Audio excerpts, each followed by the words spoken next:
Hello and welcome to this panel of SysCon. We are going to be talking about the various genres that are out there. So I wanted to introduce everyone first, and then we can dive into the topic. So Anthea, can you kick things off? Sure. I'm Anthea Sharp, and I write predominantly fantasy, YA fantasy, and science fantasy, a little bit of steampunk, and then I have a pen name that writes historical romance. So and I love all genres. I think genre fiction is a really serves some important roles in people's lives, and I'm excited to be here. And Rachel? All right, I'm Rachel Aukes. I write science fiction, pretty much all subgenres within that. I've done most recently space opera series. I've got a post-apocalyptic Western out there, post-apocalyptic zombies. So I always love the post-apoc stuff. Little bit of everything. I am mostly on Amazon right now, but also on Wattpad quite a bit. So. Kevin? I'm Charlie C.W. Lamb. I write mostly science fiction, some fantasy, and I write things and my editor tells me what genre it's in. I write pretty much everything in science fiction and fantasy. Military science fiction, space opera, science fiction romance. In fantasy, mostly urban fantasy, a little bit of steampunk that sort of crosses the line between fantasy and science fiction, and assorted other stuff, lit RPG. And this is why we have Kevin on this panel. And I am Amy DuBoff. I write primarily in the space opera, space fantasy kind of realm, but I enjoy all genres. So let's start with something a little simpler, maybe. How do you draw the line between sci-fi and fantasy? Just jump in. All right, I'll start, and then everyone can, chime in and take it from there. Thank you for being brave, Rachel. To me, well, that's the easiest because these are really big. They're the parent genres. I mean, it starts to get more complicated when you get some of the subgenres under there. But to me, science fiction's about the science. You've got usually you get some fancy technologies. A lot of times you see dystopian settings, not always, but it always has elements of science in it. Where fantasy to me is built on a mythos. That's usually means either magic, supernatural, something along that line. Usually has some really cool epic worlds, but that's how I split them. Is science fiction focuses on the science side, and fantasy focuses on the mythos. Yeah, there's wonderful mashups between the two, really, which is it's so fun when authors play with that tension, of science fantasy, where you have the science and the mythos and the magic. And Kevin, I think you've written a little bit of that too. You mentioned you have a far future, but dragons, right? So. Mm-hmm. Yeah. Well, for me, I see it almost like it's a continuum between two extremes. On one extreme, you might have hard science fiction, which is, that's carefully researched science, and only stuff that we're really fairly sure could really happen is in there. And then on the other side of the spectrum is stuff that's completely made up. That would be your fantasy end of things. The stuff that, as far as we know, is impossible in our universe. So science fiction tends to be more the possible end, and fantasy tends to be more the impossible end. But I think that there's really a continuum between the two extremes, and every story lands somewhere on there. I like that. Which beliefs are you suspending that you're reading the story? Yeah, I really like that idea of a continuum too, because there is that. I don't know what the perfect example of a midpoint would be. I think Star Wars is probably pretty close to what that hybrid would be. So what are some of your favorite genre mashups that come up? Because there's beyond just what sci-fi and fantasy, but then there's all the subgenres in there. So what are some of the cool mixes that you've seen? Well, For me, growing up, reading Anne McCaffrey's Pern series, right, which was, I think, kind of straddles that midpoint pretty nicely between, we've got dragons and kind of that fantasy-ish kind of world building, right? And then with some serious science fiction underpinnings. And Sharon Shin's Alleluia Angel series is very similar too, where you have angels and you think, oh, we're in this mythos of sort of quasi-religious angels speaking to God, but it turns out that, yeah, something entirely different is happening. So those kind of things are fun. And then Kevin, lit RPG is really fascinating, and the rise of that as a genre, as a real science fantasy kind of a genre where you're really blending that science and technology and gaming with pure fantasy worlds. Yeah, I had fun with lit RPG playing directly off of that sort of premise where you have a digital afterlife. So now we're questioning the soul, and we're looking at how we're using technology to continue having people live after death. But it's set in a fantasy world, so it's because it's an online game basically, so you can make the world whatever you want. It's interesting how you can use that lit RPG genre to kind of explore both aspects. Mm-hmm.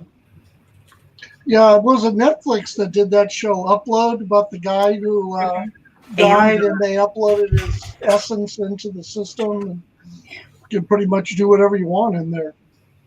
Well, it's sort of how Caprica and the whole foundation of the Battlestar Galactica series was started too, with that idea of the digital self and consciousness. Yeah, I was so talking about genre mashups. On a different vein, I was a comic book junkie as a kid. I still am. I love comic books. And I always loved the what if comics. Marvel started it, DC jumped onto it and everything. And they were perfect little mashups of everything. What if Conan the Barbarian was in the 21st century? Is that kind of stuff. And so that gave me probably a lot of ideas when I was younger as for stories and things, but I just love mashups. I think they're so much fun that you can have with them. Yeah, alt history is that's a fun place to play too, with those kind of those genre lines of, what if aliens landed at Buckingham Palace in 1850? It's like, yeah. So how would you classify something like steampunk that has this very historical feel to it, but that also has some kind of futuristic tech things? Is that fantasy? Is that sci-fi? I mean, how do you look at it? Yeah, I think it depends. So before we started, I was talking about the steampunk cat cozy mystery with a little bit of magic that I wrote. It was originally a short story. I wrote it for my grandfather as he was on hospice and about to pass, and I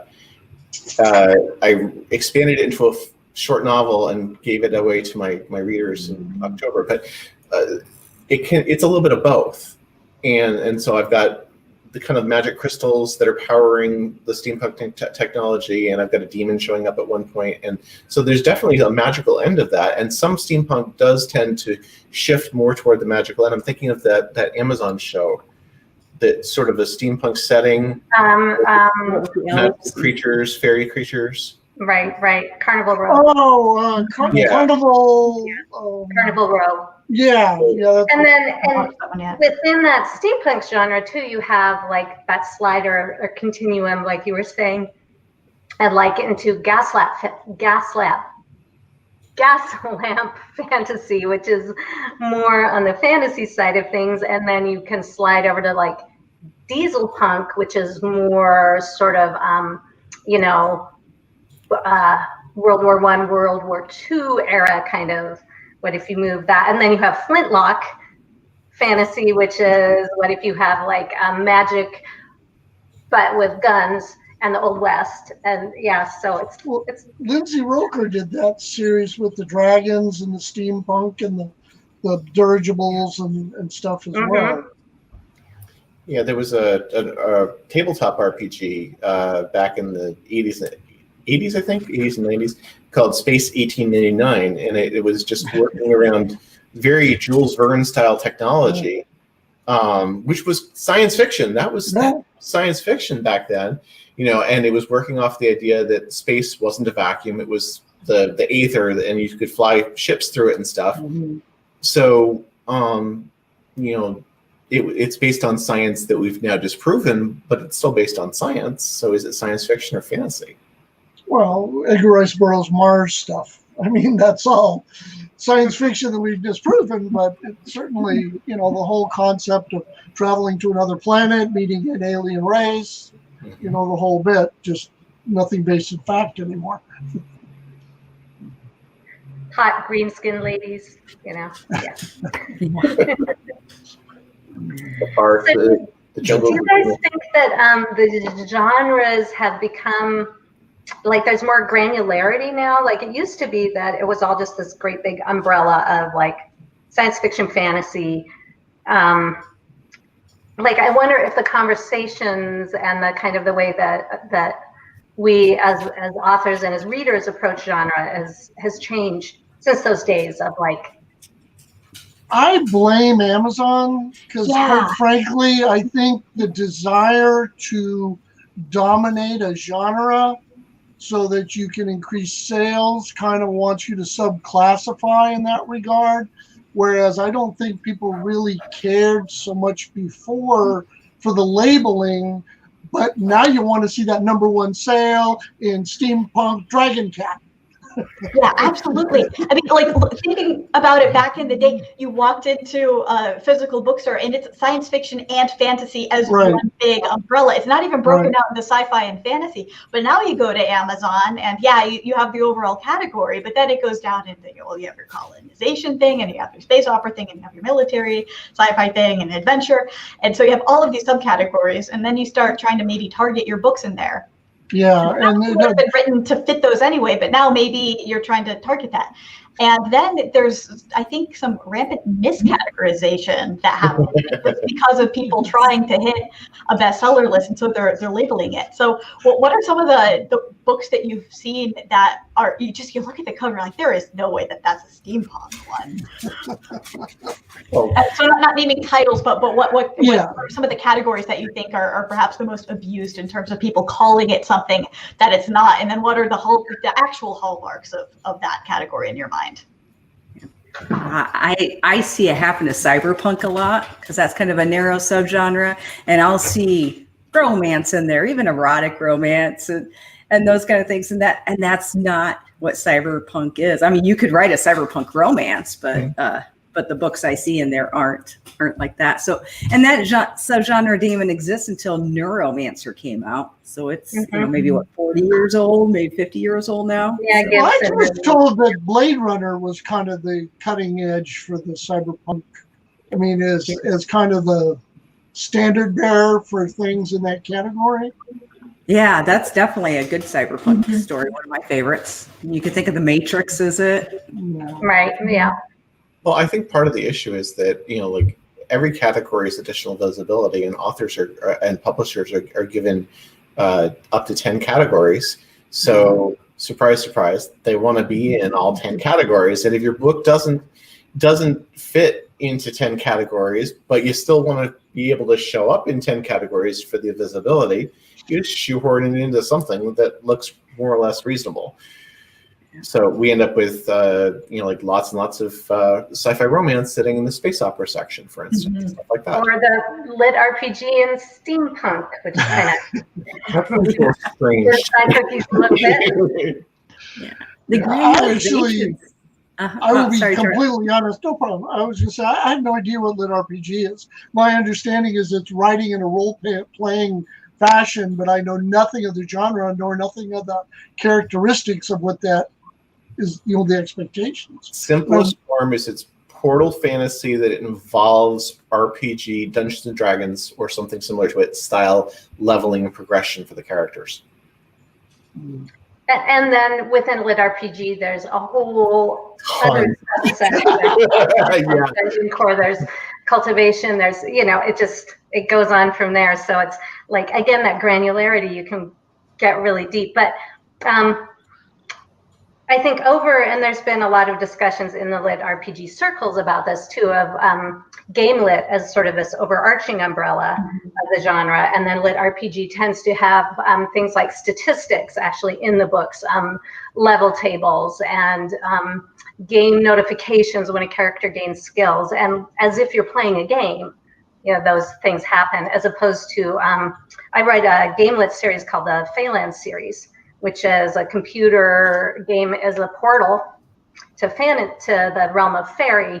But I actually started writing those books in 2010 before Gamelit was even a thing. So it was a different kind of a mashup at that point. But. Well, and I'm going to steal Amy's thing here and ask you guys, do you put pressure on yourself to try to write to a particular genre, or do you write your books knowing it's going to fit in a particular category and then let them all subcategorize you? I don't know that I could write that way, having to try to fit it into a particular, tiny little niche of an overarching bubble.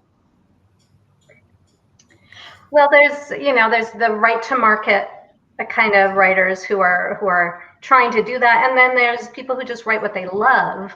And I think, looking at you, Kevin, and Rachel, and Amy, and Charlie, I think we're all voracious readers first. And so we have a lot of input, and then we tell the stories that we are interested in telling and reading, which is why we're kind of I think this whole group kind of straddles genres a little bit. Yeah, I tend to just write what I want to write, and then I'll sort of figure out how to market it. But I have a lot of difficulty marketing my stuff because it does it straddles things, and it's not clearly in one. Any book that's clearly in one genre or another is certainly easier, and I think you kind of need to pick the main one oftentimes if you have a mashup, and try to hit that audience with notes of another versus trying to equally weight them, because that tends to create more complication. Now, trust me, I never intended to take on the romance genre when I did those history books I was telling you about. So it was kind of a surprise to me that I'm fighting that battle. Yeah. There's usually comparable authors or comparable books or series to almost anything already written. So one of the things I find useful is to I don't usually write this book planning on it being like, oh, I've got to write some military science fiction because my fans are dying for. No, it's more like I write a book and then I look, okay, what other books out there are kind of like this, and that helps me find a way to categorize it so that readers who will like it will find it. There's a couple of questions coming in. I don't know if we wanted to sort of handle those in stream, Amy, or So I'll take Jim's question about my Dark Stars trilogy, and if I would classify that as lit RPG. I would not classify it as lit RPG because it does not include any statistics. It's more game lit inspired. So I wrote the first book as sort of a game lit, but as if they just lived in a game-like world. There was no portal element to it. So I have never been able to successfully market that series because it's not actually game-lit, because I don't go into portal, but it's written like you're reading a Final Fantasy game in space. So it would appeal to readers of game-lit, but I cannot classify it as game-lit because it doesn't actually hit the proper tropes of that. And then it begins as a fantasy and ends up more as a hard SM. So that series is a good example of a genre mashup that I have not been able to successfully figure out how to brand or communicate what it is to potential readership, and therefore it has not sold very well. But those who do read it enjoy it. So don't be. I think that honestly, you're self-limiting with the portal fantasy thing. The portal lit RPG and game lit is usually portal based, but I'm trying to think if I can think. I cannot off the top of my head think of any exceptions to that, except for yours. But I would definitely categorize it as still game lit. Okay, Blaze Herman's Delvers series tends to be more just like set in the world of the game, as opposed, it's so, that might be a place to look at. But so why don't we actually take a step back and define for anyone who might not know what we mean by portal fantasy and how that differentiates from something like epic fantasy or urban fantasy. So I always, when people ask me, I say basically Narnia is a classic portal fantasy, right? You go through a mystical doorway or gateway into a magic realm. Yeah, that's a super classic example right there. Yes. And then Lord of the Rings would be a kind of higher epic fantasy, because you've got magic and mystical creatures and all of that stuff interacting. There's in a separate world, as opposed to like urban fantasy, which is here in our world. Yeah. There's examples though of portal fantasies that are epic fantasy still. I'm blanking on the name now, but there was that series about like the white gold ring. I forget the name. Stephen Covenant's. Yeah. That's Donald definitely portal fantasy, but it's really arguably epic fantasy as well. So I think you can do both. They're not. Oh yeah, definitely. There's overlap in there, but the main thing with being portal fantasy would be there is some connection to the world as we know it, or a world very similar to what we know in some time or another, going into this other reality that's very fantastical in nature, versus something that is set solely in that other fantastical world. Well, see, there you go. I didn't even realize my fantasy series is a portal fantasy. Take somebody from our world, move them to a mystical world, and the elves did it all. And then urban fantasy, by contrast, would be something that is primarily set in the world as we know it, but there are other elements that are not what we typically think of as our usual reality, either of creatures or magic or something. And sometimes that's in a hidden nature where the normal human people aren't aware of what's going on. Sometimes they are merged. Yeah. So like the movie Bright that came out a few years ago, it's pretty similar to Shadowrun, which is a game. So that's the idea, where there's sort of this emergence of all of these other creatures that are now integrating with regular society, and how that, well, they're just another race that's out there. Other things like the magicians would be something that it's a hidden world. Though that also has a portal element too. So that's a bit of a mashup within fantasy. I noticed there was another question from Jim that kind of maybe wasn't missed that very beginning, Kevin, when you talked about science fiction and fantasy being on opposite sides of the spectrum, and that then you kind of have a sliding scale in between them. So because Jim asked, is science fiction a subset of fantasy, or are they distinct subgenres of speculative fiction? I would say probably neither. Speculative fiction is the overarching. That's stuff that didn't happen, something that hasn't happened yet, and on the science fiction end, or that could have happened that didn't, or stuff that we think can't happen as far as we know, is the more fantasy end. But I think that they're not so much distinct, separate things as they are methods of categorizing within this overarching speculative fiction thing. So you can have stuff that's sort of both. So they're not really distinct so much as that's why I think the continuum spectrum idea is so valuable, because it varies. We had another question down here. What would be examples of portal sci-fi? Is that a subgenre? And as soon as I saw that, I was thinking, oh, Buck Rogers. Oh, yeah. Go with me on this. What about something like Stargate, where they're going through this wormhole to another world? It's all technically set within the same reality, but it is sort of a portal sci-fi in the sense, or The Expanse for that matter, where there's all of these other worlds that are so far that you couldn't necessarily reach them through other means. The Expanse, the end of the first, like that first run of The Expanse, where now they've opened all the gateways.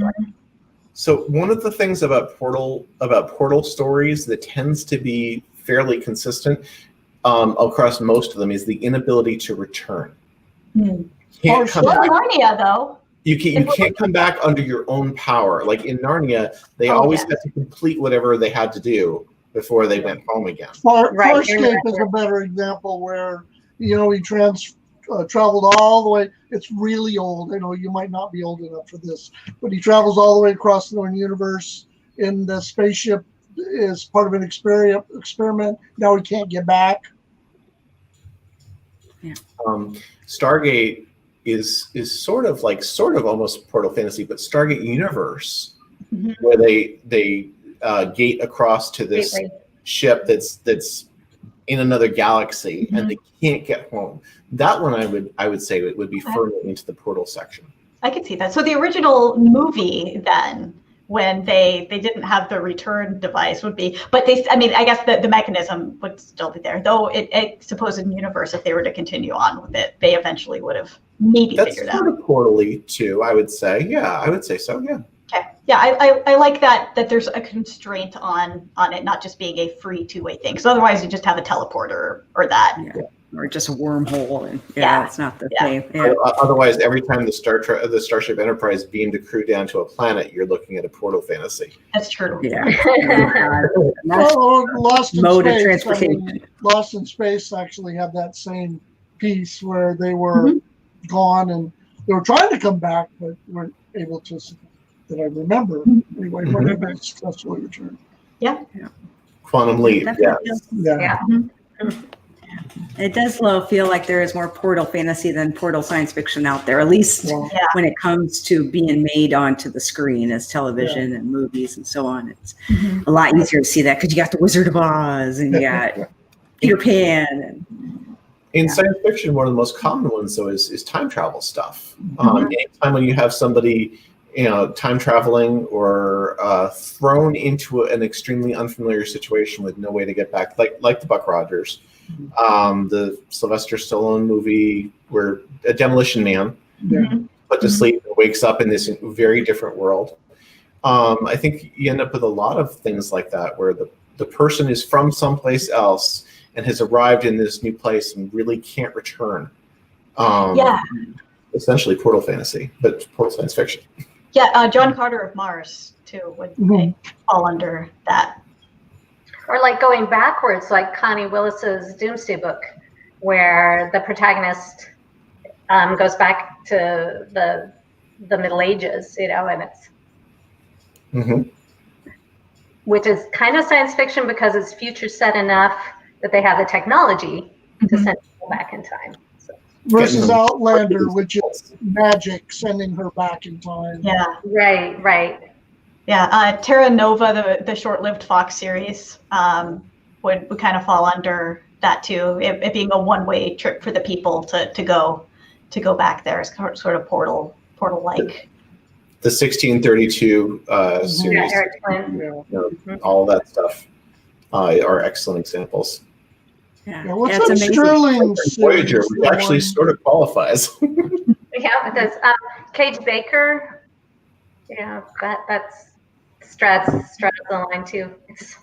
But that's where I think as authors and as sort of as far-flung readers, we get really excited about those little interstices in between the genres, because there's a lot of you can play there a lot, even if Amy it gets you in trouble then trying to find a market. Well, look at Jerry Pournelle's Janissaries, where it's our time. The aliens take them to another planet where they're dealing with people that were last transported hundreds of years ago. So, he really mixed everything there. Portal, time travel, aliens. Yeah. I'm getting one thing I've noticed to suggest Star Trek Discovery too, the new season, but no spoilers. Yeah, I'm not caught up yet. So yeah, we keep seeing all these new subgenres, and there is getting to be more and more. It's almost like a multiplier effect. And I almost wonder, so like what you see on Netflix, you pick out shows based more by tags and keywords than you do by genre anymore. And I'm wondering, because it almost feels like that's the way the search engines are set up on Amazon, Goodreads, and Barnes & Noble and the other sites. So I'm almost wondering if the genres are going to start moving towards more of a tag type setup. Yeah, I think that would actually be really helpful for consumers. Like, I'm looking for a strong female lead in this book, and I want it to be actiony with swords, but also some cool tech. And like there's going to be a lot of things that hit all of those notes, but you can have difficulty classifying something like that under the traditional models. And you may as well in the digital era embrace that. So I would be super happy if Amazon moved to that kind of search system. That's really cool. Well, you see some of that in the romance genres, where you see like there's a tag for doctor romances. Yeah. You know, so you could have a doctor romance that's also, say, a Western romance, like an old West romance, and put in both, and then somebody could find it under either or both of those tags. I think that's a neat idea. Yeah, and it opens up authors' creativity, because then you're no longer trying to fit your story into this existing category and compete against others. You can really just let the creativity flow and be like, well, you know, I would want to read this, and so I bet there are other people that want to read it too, and just make it easier for people to find it. Well, that's the key. It's all about readers. So I know it's the best time ever to be a reader with all the books. There's more and more books coming out, more types of books. So finding exactly what you want is it's getting harder nowadays. You understand, though, Amy, if Amazon ever did implement this kind of tag idea you're talking about, that I would take one look at the list of science fiction and fantasy tags and say challenge accepted, and then write a book that included all of them. If anyone could do that, it would be you. Well, that was what I was going to say, is that would, the flip side of that is we as authors would have to agree that we're no longer going to chase, which I don't, but I know people who do, chase those number one book in such and such. I mean, I agree with you that the end goal is to get our material into readers who really enjoy our storytelling, which I think Kevin hit the nail on the head with his earlier thing about the most important thing all of us try to do is to be really good storytellers. And the only way we get in front of those people today is they look for the top genre titles based on sales. But if we could abandon all that, go to something like you were talking about with the tagging and stuff, and be less worried about how we were categorized, I actually think it would be really, really beneficial. Well, I wonder if it's going to even move that direction just as a natural product of all of the streaming services with multimedia content that are coming out, because they seem to drive a lot of the trends there. You see this really popular show, like Game of Thrones came out, and then all of a sudden there was this big resurgence of all of the dark fantasy stuff. Yeah. Now with the Dune movie coming out soon, the space opera is kind of coming back, but that the big, bold, galaxy-spanning type versus the smaller scale, just ships with some alien invasion thing. So, yes, definitely. So I think there's a lot of interplay with the genres across media platforms, and just watching them evolve. As one tries something new, then you're going to have the other one doing it, and then there's just kind of this iterative process there. It's really neat. I refuse to kill off all my main characters in the first few books. Yeah. There are a couple questions about genre granularity, I think, a little bit, and about how do you break out of like, how do you read more widely, maybe as a reader, and then also how do readers find new subgenres?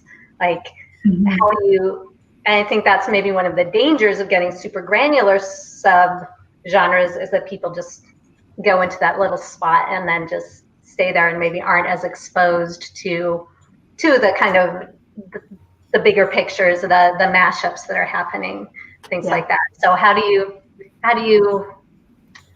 you comfortably cast your net wide, I guess? I don't know. I think it can start with what kind of story are you interested in, and then the setting is certainly important, but it can almost be secondary to the kind of character journey that you're going through. And I like to do some emotional reset things, like if I've been I'll watch a lot of murder mystery type shows, which isn't what I write at all, but I find it to be just a nice contrast to the big epic hero's journey that I get with a lot of the sci-fi and fantasy that I consume. So it's a little smaller scale. You're dealing with some characters going through some pretty tough times, and it tends to be a shorter arc that wraps up very quickly rather than these big multi-season things. So it's just kind of nice to have that one-off every so often. So just speaking for myself, I like having that variety in there as just a palate cleanser. Jim recommends the science fiction book club, and I'm in a very big, very active YA fantasy book club on Facebook, and I think you can find those little interest groups, but then you end up bumping into people who are really passionate about this thing or about that thing, and it helps kind of maybe cross-pollinate, just talking to other avid readers, but they're not necessarily the avid readers in that one little specific thing. So you gotta. I've read enough ebooks on Kindle at this point now that Amazon is very, very good at predicting what books I will like and which book, or at least, like, it may not be able to spot every book that I'll like, but the ones it tosses at me are frequently right up my alley. It's been good. I like the recommendation list. The recommendation is solid. Do you give recommendations on or reviews on the books you read? Sometimes. The only time, because I'm an author, the only time I ever review a book is if I really, really, really loved it, and I see, and if I can 5-star it honestly, then I'll sometimes leave a review. But I don't, because I'm just technically a competitor for these folks. I don't want to be 2-starring or 3-starring some other author. It just doesn't feel comfortable. Some people do, and that's fine. But for me, it doesn't feel really comfortable. Well, the reason why I asked that in particular is, like I was saying, if you're picking books, but you're not picking consistently the same authors, and they're recommending to you, how do they know they're recommending the ones you liked or the ones you hated, and that's why you went to somebody else? Well, they're tracking how much of the book you read. Mm-hmm.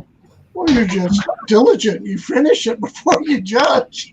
I don't finish books that I don't like. Yeah, there's too many out there. In the You first committed chapter yourself or two, to that's that you're it. not I've got lots of other books to read. Yep.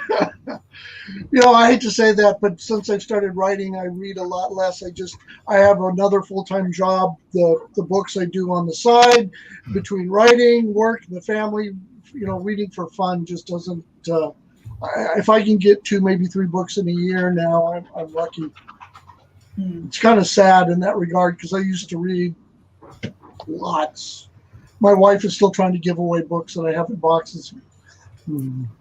I've made a habit now. My phone stays on my desk right over here when I go to bed, and my Kindle sits on the bedside table. And that way, when I go to bed, it's before I go to sleep, I'll read for 30 to 60 minutes usually every single night. And I just basically read myself until I'm tired and then I go to sleep. I'm in a couple of book groups with, and one of them is a sort of a wide-ranging book group, and the others tends to stay in YA fantasy a little more. But that kind of, I love talking about books, and I want to have been able to read the book in our monthly meeting. And so that's sort of a, if you can put an outside impetus, I've got to read this book, and then peer pressure. There's times when you just need to intake instead of output all the time. I agree. Yeah. Let's see. So we've talked a lot about genre crossover here. So one that I have seen that is very near and dear to my heart is the often conflation of military sci-fi and space opera. And I I have received some negative reviews from people saying, "Oh, this is a military sci-fi." It's like, at no point did I tell you it was military sci-fi. And they're like, "This space opera has too much drama in it." Like, well, yes, that's sort of in the definition of it. So, do you have any examples like that of if you could speak to your reader and say, or any other person and say, well, okay, so here's what this one is and here's what this one is. Have at it. This is your forum. Well, I'm going to tell you the one I was trying to point to, but I finally got to. The Alice is my sci-fi, but it's based on our conversation. It's portal time travel because it's a person thrown into the future. It's apocalyptic because it's after the planet was attacked. It is a Marine who was part of all of this, who's the lead character, and it's space opera in that it goes out, we fight aliens, great big space battles. So you pick a genre and tell me which one it is, and I can show you that it's there with a bunch of other stuff. Yeah, but the trick is usually there's one overarching genre and everything else is kind of a plot device or a subplot or a part of the story. So like military science fiction versus space opera, both could take place in space. Mm-hmm. One seems to focus more on the adventure side and the other seems to focus more on the military side. What's the core part of your story? Is it is the story truly about your That's the secret. It depends on which character you're following. Yes. Yeah. So, like Star Wars was considered sort of the archetypical space opera for a very long time, and it is essentially, if you played it a lot differently, you could write that as a military science fiction story, but then you'd be following, say, the rebel pilots, or maybe you'd be following an Imperial stormtrooper, and you would be talking about like the gritty gun battles or the fighter battles, and that would be the predominant theme, is the life within this future military structure. But because we're following Luke Skywalker, Han Solo, and Princess Leia around, it's a very different animal. It's true. Yeah, your point of view changes things. Although Star Wars, I could talk a whole hour about how it shouldn't be a space opera, but maybe that's a panel for next year. Well, we have some of your fantasy up with the aliens and creatures. Yeah, to me, it's space fantasy. It's definitely not a science fiction, but yeah. But that's just opinion, so that's a whole nother panel. Yeah, well, that's why when I was starting out, I was like, I put that kind of right there in the line because it has the skin, so it looks like a sci-fi, but it's really fantasy with the mechanics of the world and how it operates. Well, keep in mind too, you could have space opera that was straight up fantasy. It's fantasy in space. It's operatic in scope. Now you have space opera that just has, like wizards flying spaceships and throwing spells at each other. Well, go ahead. I think you really hit it, Kevin, with that. It's the point of view and the lens through which the story is told that can really differentiate a tale. And so when you step aside from a portal fantasy versus an urban fantasy, because you're dealing with a world mechanic there, but when it comes to some of the subgenres within it, like the space opera versus MilSF, it is very much that perspective from which it's told. Well, and why I mention that specifically is because, let's face it, the whole issue of what we're embracing is creating a reader's experience. And with that's my number one selling series that it's done really well for me. It was the book that actually convinced me I could write a second book. But the point being is a lot of the feedback that I got that helped convince me to continue doing that was the different readers who glommed onto particular characters that were not associative characters. I had the main character who was a Marine, but then I had all of these other female characters and other participants that resonated with different groups of readers that gave me a broader reader base. Yeah. And that ideally that's what you want, is to have, those core elements. Outlander came up a while ago, and is that historical fiction? Is it fantasy? Is it romance? Diana Gabaldon says, oh, no, it's not romance, but it's absolutely romance. So can you have a core that then you're able to cast a broad enough net to bring in those readers who are like, oh, well, that sounds interesting, and then you've tricked them into reading a space opera or a romance or a time travel. Yeah. I think it's just all about hitting those audience expectations and setting those up and then delivering on them. And you can go any different direction with it, but you just want to deliver on the promise that you're making to, whether it's a book or a movie or a show. I mean, I think when you see those shows that do really well in their first season, then they go a completely different direction later on, that's because they made a certain promise to their viewership and then didn't follow through on that when it continued. So yeah.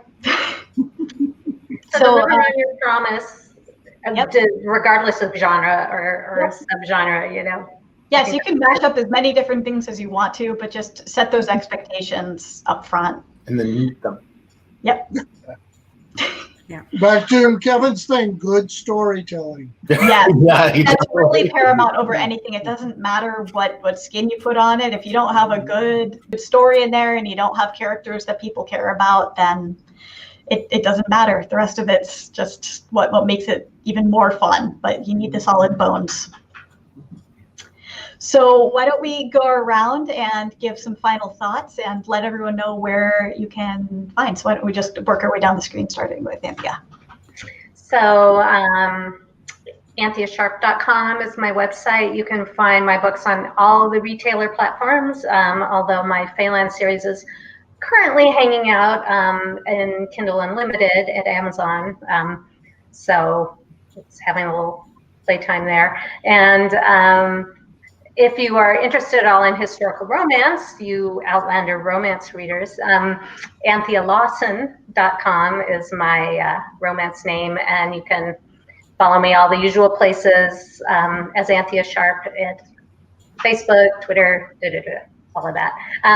But thank you so much too, Amy, for putting this panel together, and fellow panelists for this really fun discussion. Very welcome. And Rachel? All right, yeah, RachelAukes.com is where you can find me. That's always has my most up-to-date releases and whatnot. I just had 2 new series launched this year. One was post-apocalyptic Western science fiction. The other one was space opera. And next year I'll be launching, we just signed with Athon Books, but Jamie McLaughlin and I are launching a series next year. It'll be a space adventure. It'll be kind of military sci-fi is what it's looking at right now. So we're having fun with that. You can find me, all my books right now are on Amazon Kindle Unlimited. And then I also have works available on Wattpad, like superhero fiction and some of those oddballs. So otherwise, social media, but I'm not overly active on that. My website and email is always the best way to get a hold of me, but I am also on Twitter and Facebook. Thanks. Then down to you, Kevin. So my website's kevinomclaughlin.com, and you're not going to see most of my more recent releases there because I don't update it anywhere near as often as I should. But you can sign up for my email list there, which will give you all of the announcements about books as they come out. If you like science fiction, Starship Satori is a great series to try. And if you're into urban fantasy, Black Magic would be my recommendation. But honestly, I, in terms of the panel and what we do here, I like talking about this stuff because I think that genre is fun. It's a playground. So long as you have fun with it and you're not getting too serious about, well, this is this category and this is this category and never shall the two, just have fun. This is stuff that can be just played with. Mm-hmm. I think that's important. Absolutely. And Charlie? So, yeah, if you like the mashes of genre, clearly I'm all over the board here. So if you do any research on Charles Lamb, you're going to end up with an 18th century English writer. So mine is cw-lamb.com. I'm on Amazon. I'm just now starting to try to go wide, so we'll see how that works. And as Anthea said, if you're really interested in some historical romance with a different point of view, go to my website and check out my dowry. Cool. And you can find my books at amyduboff.com and on social media at amyduboff. And catacol.com will take you to the subpage that is everything related to my Catacol space opera universe. And if you're looking for something more on the fantasy side, you can check out my Dark Stars trilogy, but it will turn more science-y by the end. So thank you all very much for the wonderful discussion, and thank you to all of the viewers today. We hope that you have a wonderful rest of the convention. See you around.